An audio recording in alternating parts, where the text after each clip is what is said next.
I feel like with all the death battle game anime that I've seen, it's around this point, the episode 7, the episode 8 mark, where I kind of feel like I've seen all the tricks that the show has up its sleeve. But I have to say with Darwin's game, I think they still have quite a few left before I'm going to say, okay, now you're just rehashing and recycling the same thing we've already seen in a previous character or just story arc in general. But this show, while it does have its brutal moments that I'm sure some people will call edgy, I still feel like it's first and foremost supposed to be designed as if we believe this game is real, as if we understand how the abilities operate, as if we understand why the characters are fighting, and in doing so, rather than just putting the focus on a bland character who has no personality, who is either just completely ruthless or has no backbone, is actually building a pretty solid clan and is operating as a pretty much leader should, having that hardened persona but also having a compassionate side. And in doing so, Darwin's game is continuing to impress me every single week. This was probably the most interesting episode in terms of action. I mean, there was a lot of combinations up to this point. I feel like 1, 2, maybe 3 characters were kind of the star of the show with their abilities or fighting tactics. In this episode, almost everyone had a chance to shine, even on the antagonist side. And that was a really fun concept, I have to say. I mean, it's no real surprise that the Florist ended up dead, but I mean, there's a lot of things that happened that I did not see coming. Broken arm for a character, losing an arm for a character, literally just all of the brutality that happened. It kind of felt like blocks upon blocks are being placed on the character's back as they were basically told to run for their life before the bomb detonates, and it's like, well, that's not going to happen. But then by the end of the episode, we think, well, maybe they actually can escape with their lives if they're tricky enough. I totally believe that Kaname does have a key that is actually the key to open up the last treasure, but because of his ability that whatever he touches he can make a duplicate of, I'm sure his other party members are getting the actual gem, the actual treasure that's going to save their lives in this event, but he's holding a duplicate, so by the time he takes the duplicate, goes to the location or whatever, the treasure will have already been gone. But at the same time, even if that is a duplicate or just a complete red herring, how is that trade really going to work at the end of the day? Is he really going to say, okay, I will take this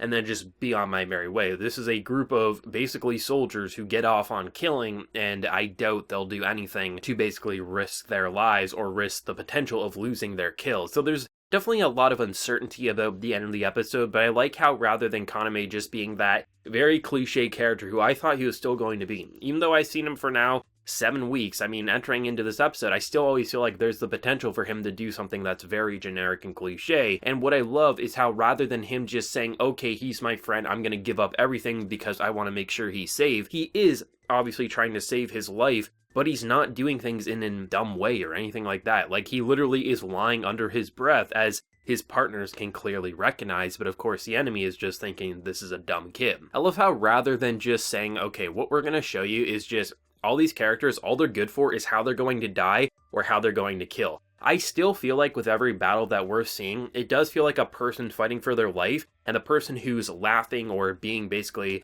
an evil bastard, it kind of feels like we understand their mentality even if we don't know why they're fighting. We can see that's a psychopath. We can see that is something that they get off on, just the brutality that they're inflicting on others. I like how rather than just saying, okay, here's a fire power, here's a plant power, which one's gonna win? Oh man, look, his head got cut off. Like, that's what you're typically used to with a death battle anime. The Florist, right? We understood the personal drive for his daughter. We understood why he was fighting, and going up against someone who basically has the ultimate ability to combat his flames, you just kind of felt like, even though both of these characters, they kind of seem like psychopaths with how they're laughing or how they're just directing their dialogue towards the other. To me, it felt like there was a reason for that battle happening, and when you saw just the twists and turns, like someone being able to basically jump up and just the back and forth to the stab through the heart, then the ability to basically keep your heart pumping with a plant vine, like obviously that was going to keep him alive forever, but it was like, okay, I did not see that coming, grenades, and then completely crashing the building to take them with you. It was such a heartbreaking battle,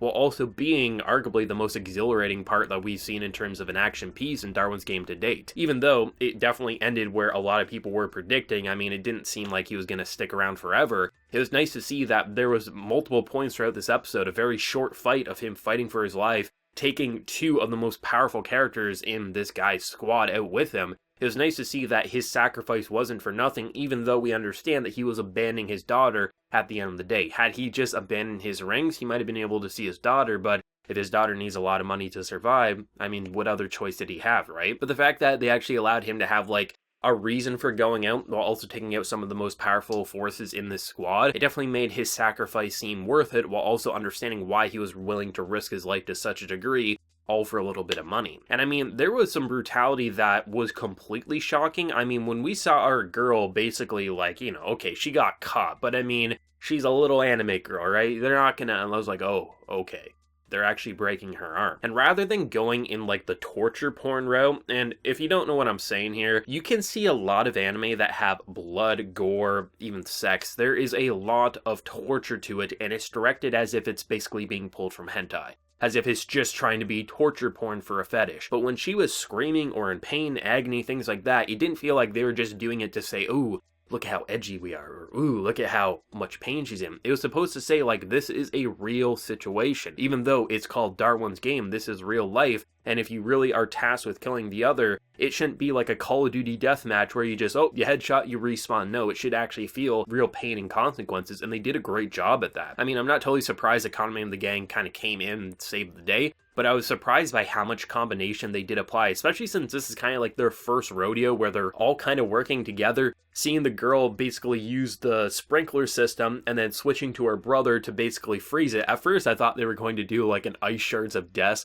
where like the rain would come down and then it would just be like icicles like crashing into their head, but they went with a more sort of peaceful route to just block away their kind of like escape routes and things like that. But still, you can definitely see the potential in this episode when we get into the next event or we get into the next situation. Hell, maybe even within this own event, because once they have their treasure, they'll probably have to fight their way through. It's nice to see that there is so much variety with their abilities that they can do a lot in terms of combat scenarios. I was actually a little worried, I'll be honest. I thought around episode 8 or 9, we would see the same types of battle, a big machine gun, a handgun, yeah, maybe we'll throw an ice shard here or there, but it does feel like because we have so many characters, there's a really solid amount of possibilities to make a lot of interesting action set pieces combined with personal motivations and reasons for basically joining the Darwin's game with backstories and things like that. So I'm really liking that overall, I have to say, and I mean, this episode, I think it might have been the most enjoyable for me. I mean, in terms of production, it wasn't the most flashy and perfect. I mean, there was definitely some highlights for sure. But yeah, this wasn't the best episode in terms of visual production, but it was solid nonetheless, and I think the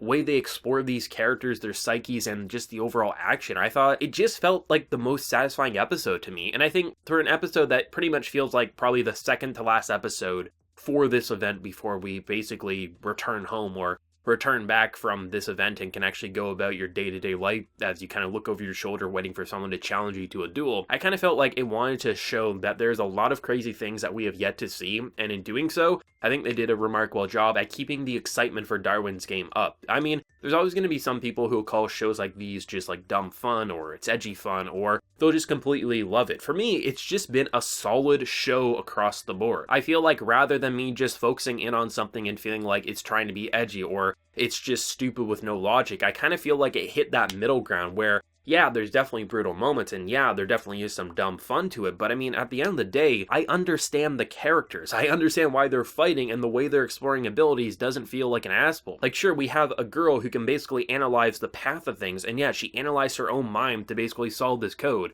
But as we see, she was coughing up blood after she came out of that trance, so it's not like it's some OP ability that she can just kick in whenever. I mean, clearly it has some consequences to use it on yourself. So, like, even though there's definitely convenience to some of these abilities and character moments, it doesn't feel like it's perfect. I mean, characters are still dying. Characters are losing their arm. I mean, I'm curious to see what will happen if there's actually a way, if there's a reward for winning, if maybe you can recover your arm, recover the damage that's been done. Like, still, it does feel like there's consequences to the actions, and I mean, I'm really excited, I have to say. Darwin's Game is just one of those shows that I'm really happy that I decided to check out. I mean, it easily could be like I've seen before, where I have fun for 3 episodes and then I just kind of call it quits afterwards, but I honestly anticipate this anime every week. It's not some masterpiece, but goddamn is it fun, and I love how rather than just riding out on cool powers, edgy personas, there's actually reason for wanting to see these characters succeed. I legitimately care for our central cast and why they want to win, and I'm like, not only do I just say, oh cool, it would be interesting if they win because there'll be a millionaire coming out of this event. No, I want to see them survive, but also find a way to escape, possibly with everyone surviving. But apparently only one person could probably win the Darwin's Game, and if they actually get to a point where, I don't expect it in the first season, but, you know, just say we get a second or third season, right? what would happen had this clan be the only survivors? Like, what would that look like? And would there be a way to kill the game creators rather than having to kill your allies and friends? There's just a lot of potential for how they can continue to flesh out this story instead of rather than just going in the traditional route that we're used to of just saying, look at the blood, look at the gore, look at the new character that we're going to kill this week. No, it actually feels like a death event, and just imagining ourselves just randomly opening up a mobile app and then getting sucked into a situation like this, it kind of feels like exactly how normal characters should act, and those who are a little more insane and enjoying this game as being like, oh, I can finally kill legally, it just makes us want to hate and see their demise all the more. And I mean, it's pretty great for that reason alone. I will say though, there was a moment when basically there was like this earthquake when the building was collapsing. I really liked that moment, but I always know whenever there's something like that, like a shaky cam, some people really hate it, so I would be interested. Like when that building was collapsing and the screen was just shaking for like 30 seconds, a minute straight, what did you feel about that? Because a lot of people don't like that type of stuff. For me, I don't really get nauseous that easy, so for me, it was actually really cool to see how they were animating the building collapsing without basically killing their animators to animate a building collapsing. But I just want to throw that out there. But anyway, let me know your thoughts though down in the comment section below. What did you think of the episode, and where do you think it's going to go after that cliffhanger? Because it was pretty insane, I have to say. Be sure to like the video if you did enjoy, and remember to hit that subscribe button if you're happy and you're around here. So until next time, everyone, please take care and have a good one.